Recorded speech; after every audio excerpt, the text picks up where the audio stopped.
Everyone, welcome back to the channel. I thought I would do a little demo of some ways, or one way in particular, that you can use turmeric.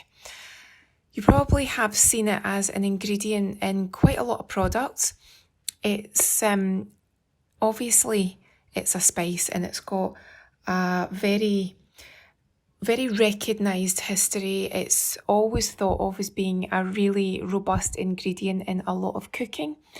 It's a trusted ingredient. It adds that notable yellow colour when you are cooking rice or any stir fries or any curries. So it's distinctive that way.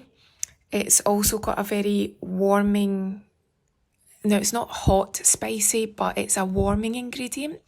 If you are using it again in some meals that you're making, it's very anti-inflammatory, very antibacterial. It's good for you, but like anything, obviously make sure that you actually get on with it. So don't go chucking it into every single meal that you eat in case it doesn't agree with you. It's always good to test things out, but it's a very warming ingredient as a spice without being hot, if that makes sense. I don't like chili. I don't want something to burn the mouth off me, but turmeric's got that lovely warmth to it. And when you smell it, it's a pleasant, again, it's got a warmth to the smell, if that makes sense. It's quite a woody smell, it's subtle, but I say it's quite woody and quite earthy, but subtle. It's not unpleasant at all, but you'll know what I mean if you are familiar with it. It's definitely got its own distinctive smell and taste.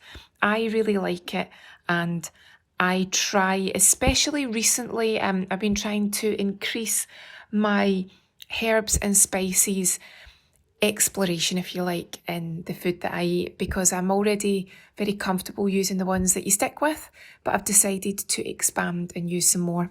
But if you remember, about a year or so ago, I used some of the Prairie products and they had a lot of turmeric in them. Obviously, people will say, because it's true, that a lot of turmeric in your products can stain, so you've got to be careful there, especially if you're making your own products. Even if you're using turmeric in the kitchen, don't allow the turmeric, if you drop any, and especially if you're cooking with it and it's been added to a sauce, be careful that you don't have any light surfaces and you just leave it there, because it could stain them. So use it cautiously, but yes, you might get a little tint to your skin if you leave it on for quite a while or you use quite a lot, but it's not permanent. You're not going to look like a Simpson forever, so don't worry about that. Can't say the same about it staining any clothing or surfaces though, so just be careful when you're using it. But again, it's a well-trusted spice. It's very easy to get a hold of. You can get it, as you can see, I got it in a supermarket, but you can pick it up in so many different places. And you will see now that it's being used more and more frequently in skincare.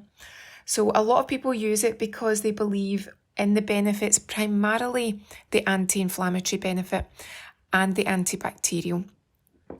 With anti-inflammatory, quite a lot of people suggest that you use it in your own masks. You can make your own mask. We'll just do a little, almost like I'm going to say a mask / paste here, because people do say that it can be very effective to take the inflammation out of any acneed areas. But again, you wouldn't want to use anything that you hadn't tested beforehand to make sure you're not allergic to it. And also, if anything's actually broken out, inflamed as in it's infected, I wouldn't do that. I would take professional advice there.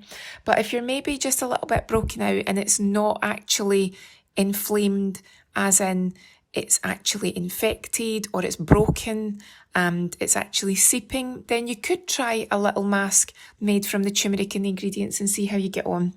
Some people believe that it can actually be good to put it on, again, in a paste form if you've got any wounds. But again, I would be very, very careful, just in case you have a reaction or you don't know how you're going to get on with it, or you haven't made it up correctly. Again, I would take advice on that. But a lot of people will also use it to take away redness in the skin. Maybe you've got a spot that's left a little red scar, then using some turmeric made up on it could actually be quite beneficial to you. But the key thing, as I say, is so many people say it's such an effective anti-inflammatory when you consume it in your food, and it's also very effective in your skincare, hence, as I say, why it's in so many skincare products at the moment. So one way that you could use it is to get some water. I do not have much water here at all, because I'm only going to make a tiny amount, but you would make it to judge the area, because remember, it doesn't just have to be your face.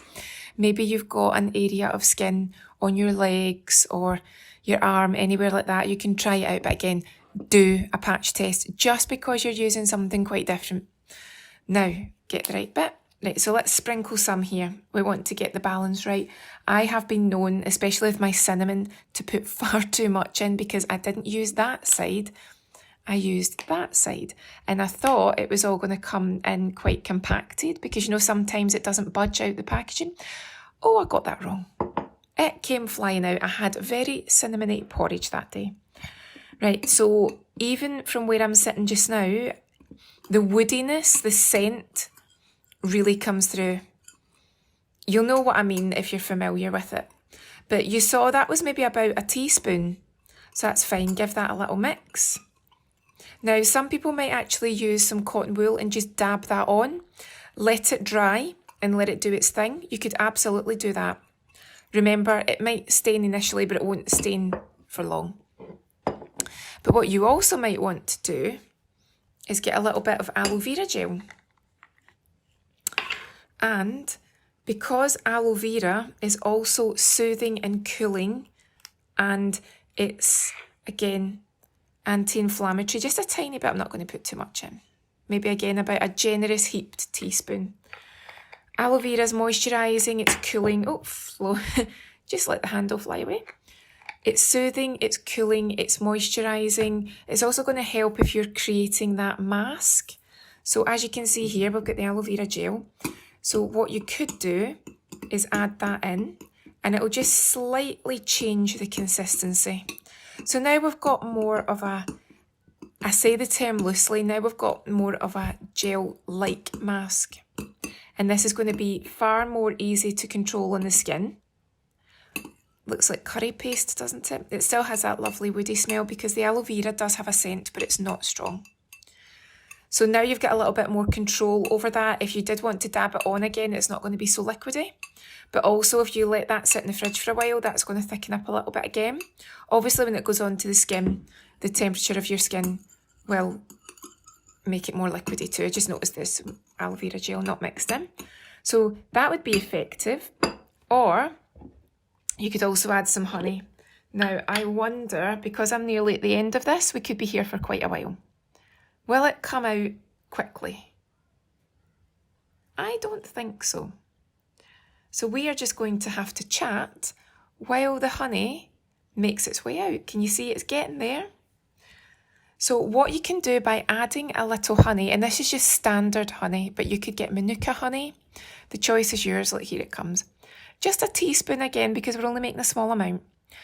The theory with the honey is that, again, you are ramping up that antibacterial element of what you're creating here, your little face mask. Right, so we're just going to do about a teaspoon here. I reckon that'll do. Give that a wee twist and that'll stop that coming out.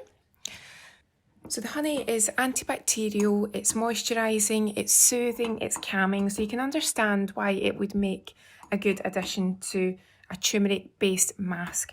So what you can then do with this is either use it as a mask or use it on areas. Say again, you've got that redness and you want to, now I would actually use cotton wool for this, but if you've got that redness and you want to tackle it within an area that maybe was broken out, but it's just left that red residue, just dab it on with your cotton wool and then just let it dry out for about 10-15 minutes and then just rinse it off. But be aware, if you use any towels that are not black or dark, they probably will stain, but you should be okay if you pop them in the washing. Just don't use your best and maybe use a darker towel if you can.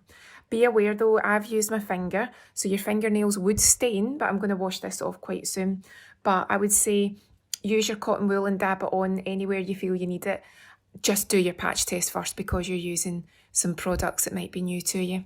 But that is our little turmeric mask. It's almost good enough to eat. I wouldn't eat it though, but it's pretty natural. Let me know if you use turmeric, how you get on with it. I just love adding it, as I say, to so many different ingredients at the moment for stir fries and curries, and it's so delicious. And again, I just really want to experience the benefits of it. So I hope you enjoyed that. Have a lovely day, and I'll see you again soon.